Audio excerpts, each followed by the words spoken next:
If you don't want to invite the pain, when it is raining, let it rain. अर्थात यदि आप परेशानी मोल नहीं लेना चाहते, बैठे बिठाए कोई परेशानी आए आप पर, when it is raining, let it rain. तो जब बारिश हो रही है तो पंगे मत लगाओ, होने दो. अर्थात जो हो रहा है वो अच्छा है, जो होता है वो अच्छा है, जो होगा वो अच्छा होगा, जो हो रहा है होने दो. देखें, आज मैंने शब्द लिया है गिव. Give, gave, given. इसकी 3 फॉर्म होती हैं. ये एक वर्ब है.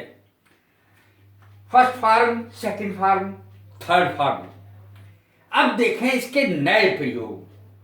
गिव इट ए ट्राई, कोशिश करके देखो. गिव इट ए ट्राई, कोशिश करके देखो. यू कैन डू इट, तुम इसे कर सकते हो, तुम में ताकत है कि तुम इसे कर सकते हो. गिव मी ए चांस, मुझे एक मौका तो दीजिए, कम से कम एक मौका तो दीजिए. एट लीस्ट माने कम से कम, मैंने यहां लिखा है. गिव मी ए फ्री हैंड, मुझे मुक्त हस्त दो. अर्थात मुझे फ्री तो छोड़ो काम के लिए, जो मैं चाह रहा हूं मुझे मर्जी से करने दो. Give me A free hand. Give me your hand, मेरी मदद करो, मेरी मदद करो. दूसरी अंग्रेजी होगी लैंड योर हैंड. ये नई अंग्रेजियां हैं. अब देखें, give a kick in the pants. Give a kick in the pants बिल्कुल नया है. ये पीछा छोड़ो या छुटकारा पाने की अंग्रेजी है ये. I want to give a kick in the pants. I want to give him a kick in the pants. अर्थात मैं उससे पीछा छुड़ाना चाहता हूं. गिव ए शेक का अर्थ भी यही होता है. वैसे इसका एक और अर्थ है, गिव ए शेक, अर्थात हिला के देखो. गिव ए शेक, हिला के देखो. गिव ए शेक माने जाना भी होता है, टू लीव. और गिव ए शेक माने ये भी होता है पीछा छुड़ाना. गिव हिम ए शेक, उससे पीछे छुड़ा लो भाई. गिव हिम ए शेक, उससे पीछा छुड़ा लो. शेक माने हिलाना. गिव मी ए रिंग, मुझे फोन करो. Call me on the phone, मुझे फोन करो. अब देखें, give a voice to your feeling. कभी कभी हम कहते हैं मन की मन में रह जाती है, कह नहीं पाते हम. तो क्या अपनी फीलिंग्स को, अपनी इमोशंस को, जो अंदर आपके भावनाएं छुपी हुई हैं, उनको आवाज दो, अर्थात बोलो.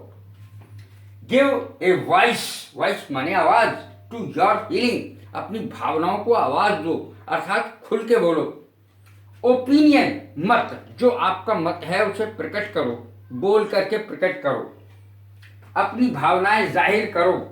इस तरीके से हम इसकी हिंदी बोलते हैं. You should give a voice to your feeling या ओपिनियन.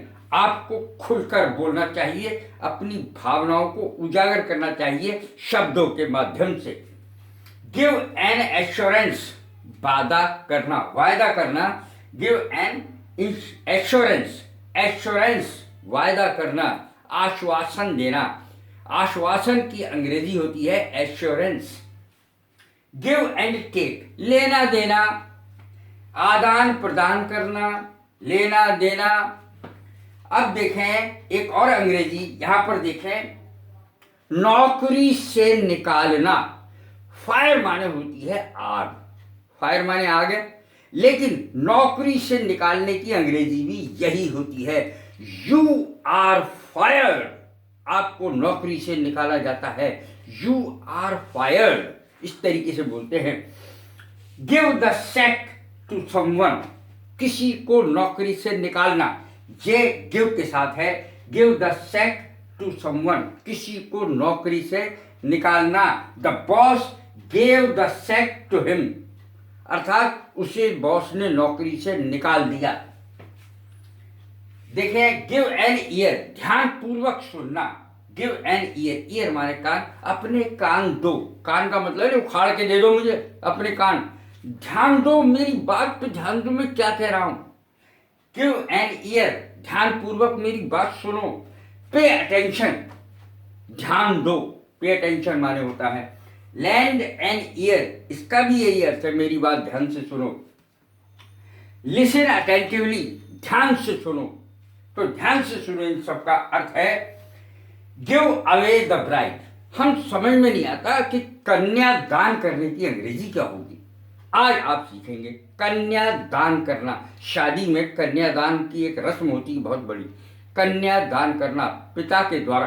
देखें, गिव अवे द ब्राइड, ये इसकी अंग्रेजी होगी, कन्यादान करना। गिव अवे, गिव अवे शब्द है, give away the bride. The bride was given away by the father, पिता के द्वारा लड़की का, ब्राइड माने दुल्हन होता है, दुल्हन का कन्यादान किया गया या बेटी का कन्यादान किया गया। अच्छा, गिव क्रेडिट टू मी, मुझ पर विश्वास करो, मुझ पर विश्वास करो। क्रेडिट माने एक और होता है, वो होता है श्रेय, श्रेय देना, किसी बात का किसी को श्रेय देना। देखें, the credit goes to him, श्रेय उसको जाता है। The credit goes to me, credit मुझको जाता है, यानी श्रेय। क्रेडिट माने श्रेय। गिव ऑफ, निकालना, जैसे धुआं वगैरह निकालना कहीं से। गिव ऑफ द स्मोक, धुआं निकालो, बाहर कर लो धुएं को। एमिट माने भी निकालना है, सेंड आउट माने भी निकालना है, अर्थात इनका अर्थ है निकालना। Give of, emit, send out. कैसी लगी मेरी वीडियो? लाइक करें, शेयर करें, सब्सक्राइब करें। God bless you, thank you very much.